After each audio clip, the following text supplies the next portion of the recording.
No way, that's impossible. We're living together. You just need to sign the divorce papers. Good luck with your poor life. I stood there in a daze, holding the phone after the call was abruptly cut off. The lawyer couldn't help but burst into laughter. Jessica looked at the lawyer with a puzzled expression. The lawyer was wiping tears with a handkerchief. The CEO is actually Linda. My name is Linda. I've been married to my husband, Mike, for 2 years. We don't have children. We both work and are so busy that we often work on weekends. We hardly have time for long conversations, leading to a life of passing each other by. Therefore, we try to match our schedules and go on overseas trips during our long breaks. It's only once a year, but we both look forward to it. When we got married, we decided to buy an upper-floor condo in a Bay Area tower. It was a stretch, but we did it considering the future value of the asset. Thanks to that, we're satisfied with our current life. I have a close friend from high school, Jessica. We sometimes go out for lunch together. Jessica, being beautiful, has high standards for men. She's not married yet but has a strong desire to do so. She's always looking for well-educated, high-income men on dating apps. Especially, she won't compromise on income. One day, I was enjoying lunch with Jessica at a cafe near a park. We were together in high school and university, even in the same classes. That's why we've consulted each other about various things. As a result, we know quite a bit about each other's dating histories and types. During our student days, we shared both fun and sad times. Those are good memories now. Since I married Mike 2 years ago, we've both become busy, and the time we can meet has decreased. Now we meet only a few times a year, if that. Hey, can I come visit your condo next time? Jessica suddenly asked me. Jessica had never been to my place before. Then, on the weekend, Jessica came over to my place. I could sense her amazement even through the intercom at the entrance. Jessica kept saying, "This is amazing." The moment I opened the front door, Jessica looked impressed. "Wow, this place is like a mansion. And that elevator ride up was so long." I chose a spacious upper-floor condo because it was a once-in-a-lifetime purchase without compromising. It's even more spacious than a house. It's beautiful, really incredible. Jessica looked around the house, turning her head in every direction. Great location, and an upper floor in a high-rise like this must have cost a pretty fortune. Jessica asked with a sly smile. Yeah, it's what you'd call $1 million condominium. It's got great security too. Look here. Jessica cut me off, reacting only to the term $1 million condominium. Right, it must be over $1 million. Your husband must be making a lot. She said, eyes wide with astonishment. That was so like Jessica. She's always had high standards for men, especially regarding their income. Mike's salary is quite high for his age, I guess. I said vaguely. I felt it was tacky to be too explicit. Huh. She had a look that seemed to have some ulterior motive. Jessica said, "Can I use your bathroom?" and left the living room. I told Jessica where the bathroom was and then started preparing tea in the kitchen. Concerned about Jessica, who was taking a while to return, I was about to head to the bathroom when Jessica came back. Just replying to an email. Jessica doesn't usually make excuses like that. I felt a slight sense of unease. While enjoying the cookies Jessica brought as a gift and having tea, she asked, "Can I stay till evening?" She apparently wanted to greet Mike. Indeed, it had been since our wedding that Jessica last saw Mike. It's not unnatural for her to want to see him. I decided to check with Mike just in case. Mike happily agreed. I might finish work early, he replied in an email. I told Jessica it was okay, and then I started preparing dinner. Jessica was fiddling with her smartphone, but then stood up and headed to the bathroom again. I didn't notice while cooking, but Jessica seemed to be gone for quite a while. When she came back, she was wearing a familiar necklace. I recognized it, it was my necklace. As I stared at the necklace, Jessica flashed an embarrassed smile. How do I look? Does it suit me? She posed like a model. Seeing my stunned expression, Jessica started laughing. "Oh, come on, I'm just kidding. I just found it and thought it was cute. It must have been super expensive, right? A premium piece, for sure." Jessica rambled like a child trying to excuse a misdeed. "That's a gift from Mike. Wow, he must be really wealthy to afford something like this." Jessica sighed. But more importantly, that necklace was stored in the closet in the bedroom.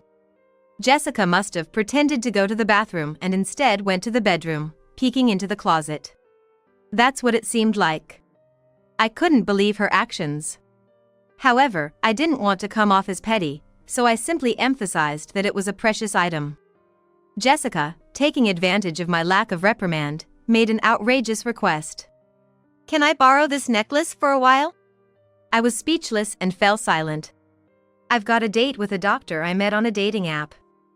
I want to wear it for that. Please," she pleaded, joining her hands together as if praying. Reluctantly, I decided to lend it to her. "All right, but take good care of it. Like I said earlier, it's a gift from Mike." As soon as Jessica knew she could borrow it, she smiled and began caressing the necklace. "Of course, I understand." She seemed to pay no mind to my words. When I finished the meal prep, I pretended to go to the bathroom to check the bedroom. Sure enough, the closet in the bedroom and the chest beside the bed weren't fully closed. Jessica must have opened every drawer and door she could find. There were fingerprints on the jewelry, watches, and precious metals. Jessica might have touched things, but probably didn't intend to borrow them. The shoes seemed to have been forced on, and the heels were misshapen. This was clearly going too far. I returned to the living room and confronted Jessica. "You touched various things in the bedroom, didn't you? The shoes were misshaped, and there were fingerprints on the watch." Rather than appearing remorseful, Jessica puffed out her cheeks a bit. "Please don't do that again." Jessica returned to her normal expression and apologized, saying, "Sorry. I didn't want to dwell on this and risk straining our friendship, so I decided to just lightly laugh it off." That's when Mike came home. He was holding a box of cake. Mike and Jessica saw each other for the first time since our wedding. It was awkward at first, but they gradually warmed up to each other, making for a lively dinner. By the time we ate the cake Mike brought, they were chatting like good friends. While I was clearing the dishes and washing up, they were laughing together. "Really?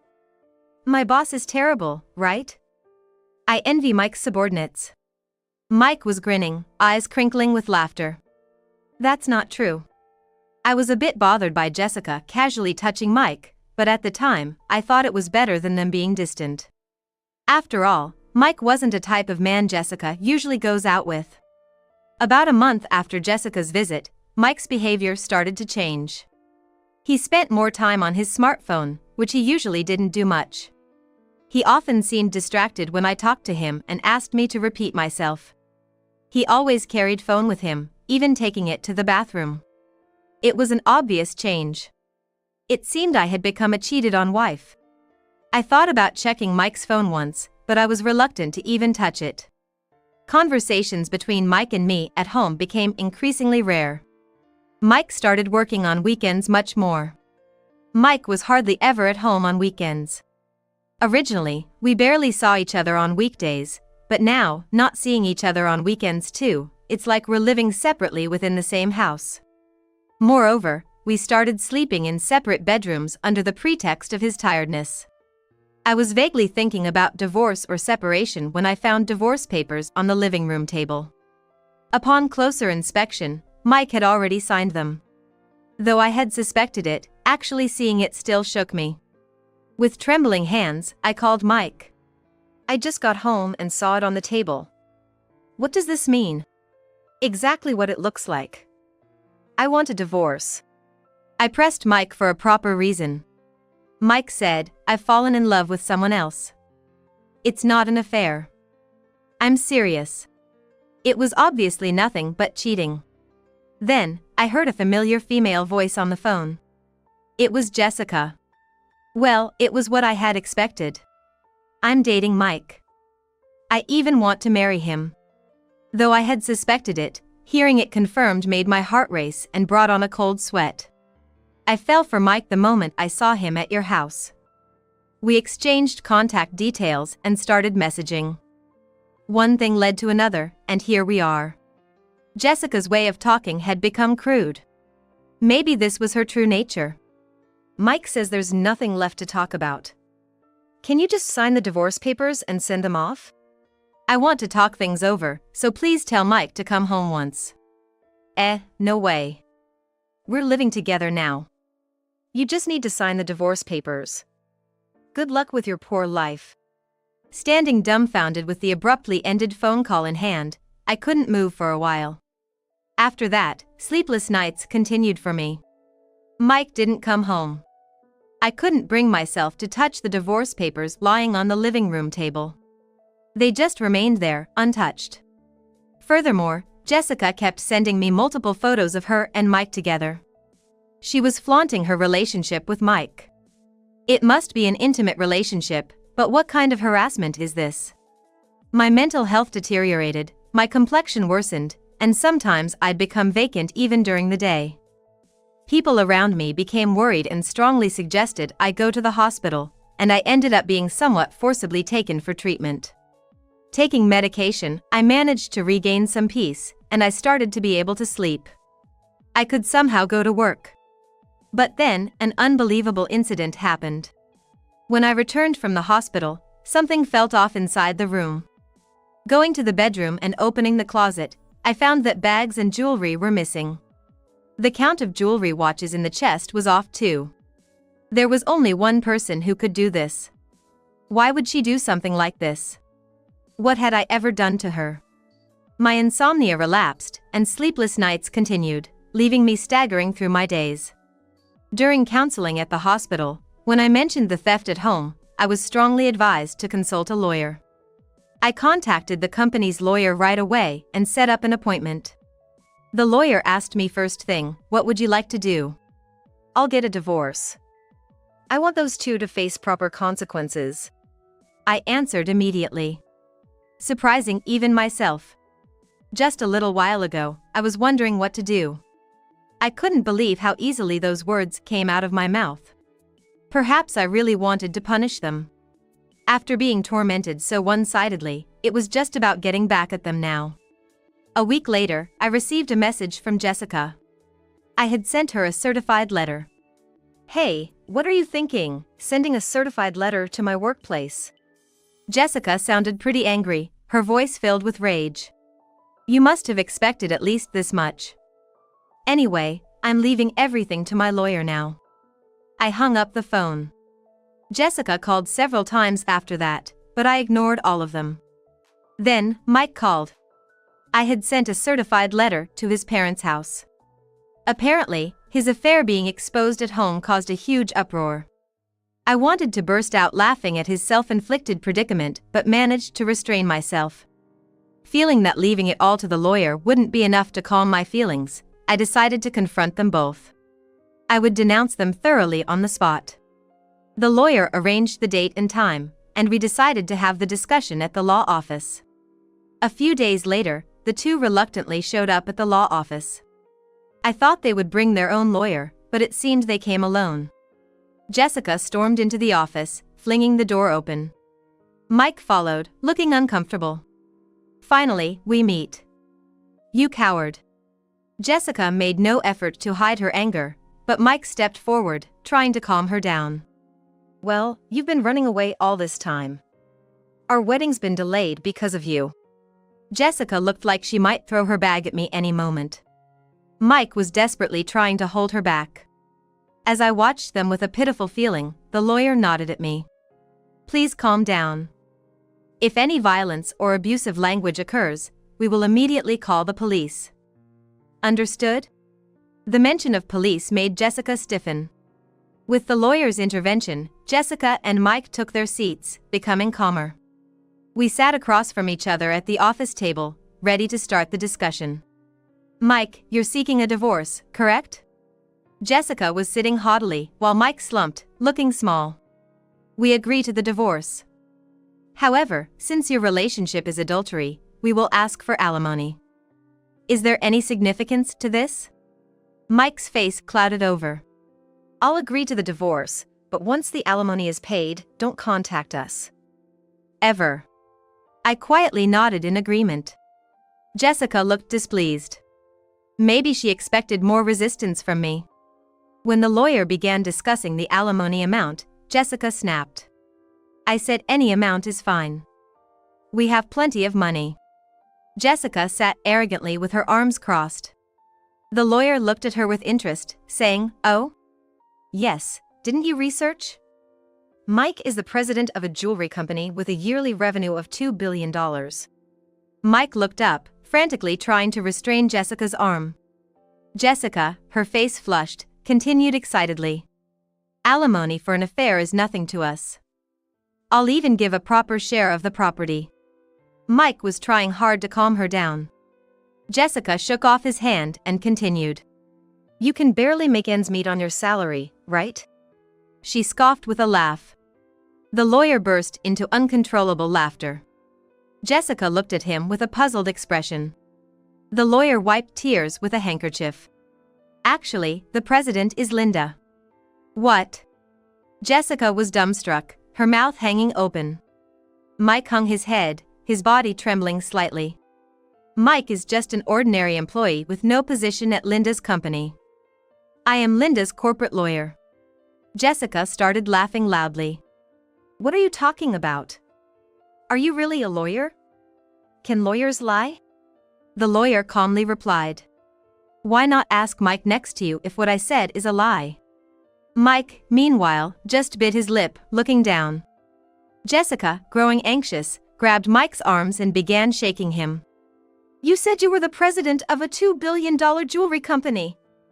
That's not a lie, right? Mike remained silent.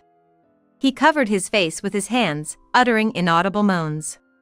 Jessica, growing more desperate, gripped his arms tighter, repeatedly asking, Answer me. It's not a lie, right? Mike finally whispered in a raspy voice.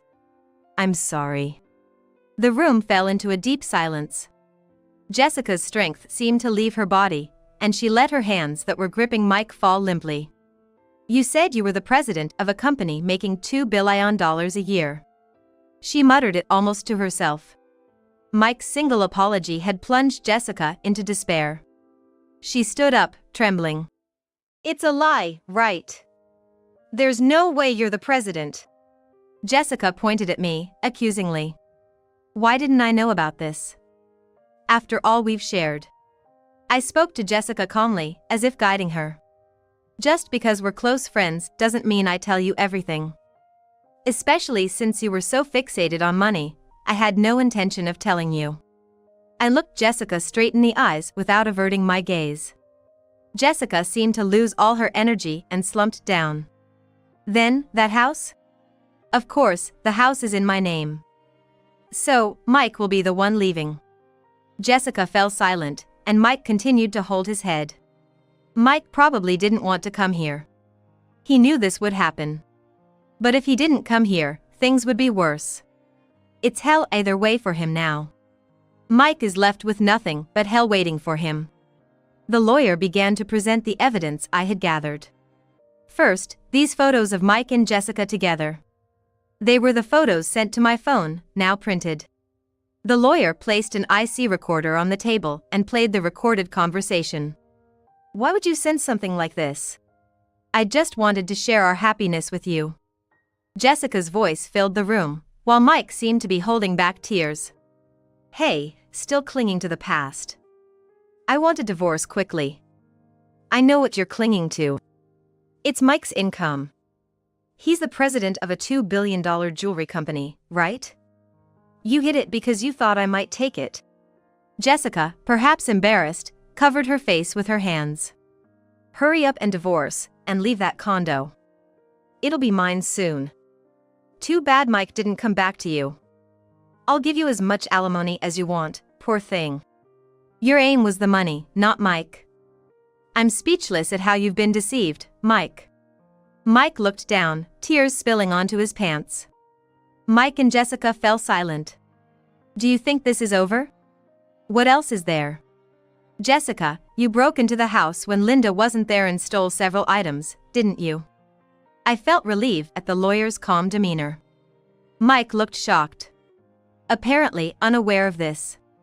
Hey, what's this about stealing? Jessica bit her lower lip, her hands shaking. No, not me.